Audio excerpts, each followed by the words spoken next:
اور ان سے عہد لینے کو ہم نے ان پر کوہ طور اٹھا کھڑا کیا، اور انہیں حکم دیا کہ شہر کے دروازے میں داخل ہونا تو سجدہ کرتے ہوئے داخل ہونا، اور یہ بھی حکم دیا کہ ہفتے کے دن مچھلیاں پکڑنے میں تجاوز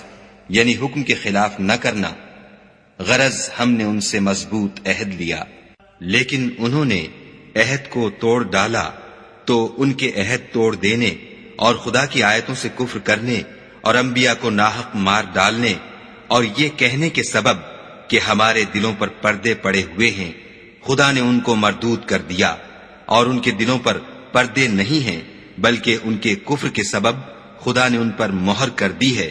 تو یہ کم ہی ایمان لاتے ہیں۔ اور ان کے کفر کے سبب اور مریم پر ایک بہتان عظیم باندھنے کے سبب اور یہ کہنے کے سبب کہ ہم نے مریم کے بیٹے عیسیٰ مسیح کو جو خدا کے پیغمبر کہلاتے تھے قتل کر دیا ہے، خدا نے ان کو ملعون کر دیا، اور انہوں نے عیسیٰ کو قتل نہیں کیا اور نہ انہیں سولی پر چڑھایا، بلکہ ان کو ان کی سی صورت معلوم ہوئی، اور جو لوگ ان کے بارے میں اختلاف کرتے ہیں وہ ان کے حال سے شک میں پڑے ہوئے ہیں، اور پیروی زن کے سوا ان کو اس کا مطلق علم نہیں، اور انہوں نے عیسیٰ کو یقیناً قتل نہیں کیا بلکہ خدا نے ان کو اپنی طرف اٹھا لیا، اور خدا غالب اور حکمت والا ہے، اور کوئی اہل کتاب نہیں ہوگا مگر ان کی موت سے پہلے ان پر ایمان لے آئے گا، اور وہ قیامت کے دن ان پر گواہ ہوں گے۔ تو ہم نے یہودیوں کے ظلموں کے سبب بہت سی پاکیزہ چیزیں جو ان کو حلال تھیں حرام کر دیں، اور اس سبب سے بھی کہ وہ اکثر خدا کے رستے سے لوگوں کو روکتے تھے، اور اس سبب سے بھی کہ باوجود منع کیے جانے کے سود لیتے تھے، اور اس سبب سے بھی کہ لوگوں کا مال ناحق کھاتے تھے، اور ان میں سے جو کافر ہیں ان کے لیے ہم نے درد دینے والا عذاب تیار کر رکھا ہے۔ مگر جو لوگ ان میں سے علم میں پکے ہیں اور جو مومن ہیں، وہ اس کتاب پر جو تم پر نازل ہوئی اور جو کتابیں تم سے پہلے نازل ہوئیں سب پر ایمان رکھتے ہیں، اور نماز پڑھتے ہیں اور زکوٰۃ دیتے ہیں، اور خدا اور روز آخرت کو مانتے ہیں، ان کو ہم عنقریب اجر عظیم دیں گے۔ اے محمد صلی اللہ علیہ وآلہ وسلم، ہم نے تمہاری طرف اسی طرح وحی بھیجی ہے جس طرح نوح اور ان سے پچھلے پیغمبروں کی طرف بھیجی تھی، اور ابراہیم اور اسماعیل اور اسحاق اور یعقوب اور اولاد یعقوب اور عیسیٰ اور ایوب اور یونس اور ہارون اور سلیمان کی طرف بھی ہم نے وحی بھیجی تھی، اور داؤد کو ہم نے زبور بھی عنایت کی تھی، اور بہت سے پیغمبر ہیں کہ جن کے حالات ہم تم سے پیشتر بیان کر چکے ہیں، اور بہت سے پیغمبر ہیں جن کے حالات تم سے بیان نہیں کیے، اور موسیٰ سے تو خدا نے باتیں بھی کی۔ سب پیغمبروں کو خدا نے خوشخبری سنانے والے اور ڈرانے والے بنا کر بھیجا تھا، تاکہ پیغمبروں کے آنے کے بعد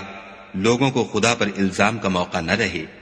اور خدا غالب حکمت والا ہے۔ لیکن خدا نے جو کتاب تم پر نازل کی ہے اس کی نسبت خدا گواہی دیتا ہے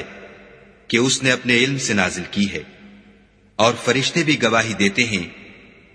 اور گواہ تو خدا ہی کافی ہے۔ جن لوگوں نے کفر کیا اور لوگوں کو خدا کے رستے سے روکا وہ رستے سے بھٹک کر دور جا پڑے۔ جو لوگ کافر ہوئے اور ظلم کرتے رہے خدا ان کو بخشنے والا نہیں، اور نہ انہیں رستہ ہی دکھائے گا، ہاں دوزخ کا رستہ جس میں وہ ہمیشہ جلتے رہیں گے، اور یہ بات خدا کو آسان ہے۔ خدا کے پیغمبر تمہارے پاس تمہارے پروردگار کی طرف سے حق بات لے کر آئے ہیں، تو ان پر ایمان لاؤ، یہی تمہارے حق میں بہتر ہے، اور اگر کفر کرو گے تو جان رکھو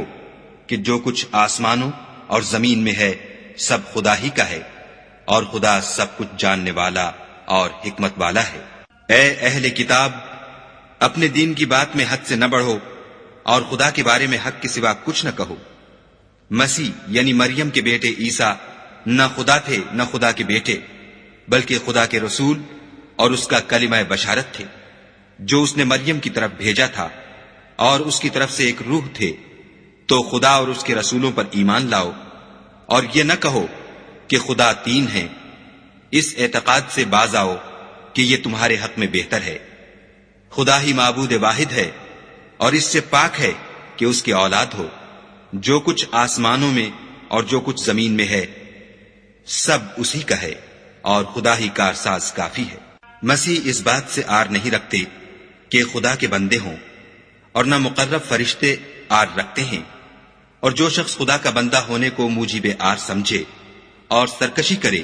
تو خدا سب کو اپنے پاس جمع کر لے گا. تو جو لوگ ایمان لائے اور نیک کام کرتے رہے وہ ان کو ان کا پورا بدلہ دے گا، اور اپنے فضل سے کچھ زیادہ بھی عنایت کرے گا.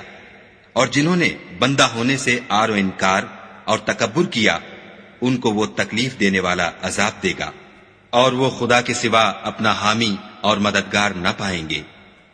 لوگوں، تمہارے پروردگار کی طرف سے تمہارے پاس دلیل روشن آ چکی ہے، اور ہم نے کفر اور ضلالت کا اندھیرا دور کرنے کو تمہاری طرف چمکتا ہوا نور بھیج دیا ہے. پس جو لوگ خدا پر ایمان لائے اور اس کے دین کی رسی کو مضبوط پکڑے رہے ان کو وہ اپنی رحمت اور فضل کی بہشتوں میں داخل کرے گا اور اپنی طرف پہنچنے کا سیدھا رستہ دکھائے گا. اے پیغمبر، لوگ تم سے کلالہ کے بارے میں حکم خدا دریافت کرتے ہیں. کہہ دو کہ خدا کلالہ کے بارے میں یہ حکم دیتا ہے کہ اگر کوئی ایسا مرد مر جائے جس کے اولاد نہ ہو اور نہ ماں باپ اور اس کے بہن ہو تو اس کو بھائی کے ترکے میں سے آدھا حصہ ملے گا. اور اگر بہن مر جائے اور اس کے اولاد نہ ہو تو اس کے تمام مال کا وارث بھائی ہوگا. اور اگر مرنے والے بھائی کی 2 بہنیں ہوں